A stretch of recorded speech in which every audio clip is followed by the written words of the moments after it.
সময় নষ্ট করো না, দাঁড়ান তোমার প্রশ্ন আমি বুঝছি। আর্ম ফোর্সেস অফ বাংলাদেশ মানে Pakistan, arm forces in Bangladesh, make it মলম লাগাও, মেক ইট অল রাইট। এই যে বিজয় দিবস এবং বিজয় দিবসের নানা প্রসঙ্গ আমরা শুনলাম, আমরা যারা ইয়াং জেনারেশন রয়েছে তাদের কাছে এটা খুবই গুরুত্বপূর্ণ, কারণ একটা দেশের স্বাধীন হওয়া, স্বাধীনতা তুলে দেওয়া, পুরো বিষয়টি একটা গুরুত্বপূর্ণ পর্যায়ে।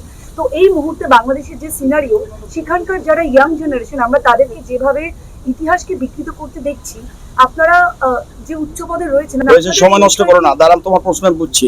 পুরো এই বিষয়টি ছবি দেখছো?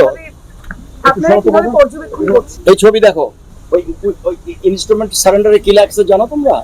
লেখা আছে আর্ম ফোর্সেস অফ বাংলাদেশ মানে Pakistan, arm forces in Bangladesh. উপরে দেখো 2 নম্বর লাইনে two lieutenant general Jagjit Singh Aurora, তার নিচে দেখো general officer commanding in chief of Indian and Bangladesh. দেখছো?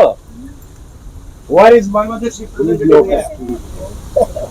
সময় দেখাও তোমরা সাংবাদিকরা, বাংলাদেশ রিপ্রেজেন্ট কোথায়? এই ভদ্রলোকের এই পাশে একে খন্দকার সাহেবের মাথা দেখাচ্ছিল না, এখানে এখানে আছে। ওগুলো টানাটানি করো না, বুঝছো? এগুলো টানাটানি করো না, বলে এলাম তো, দুই ভাই ঠিক হয়ে যাবে। এই যে কালকে মিউজিয়ামে দেখছি ছবি, কর্নেল কি নাম ছিল যেন, কর্নেল অভিষেক বোধহয়, অভিষেককে বলছি, বলে স্যার আমরা ঠিক করে ফেলবো। মেক ইট মলম লাগাও, মেক ইট অল রাইট।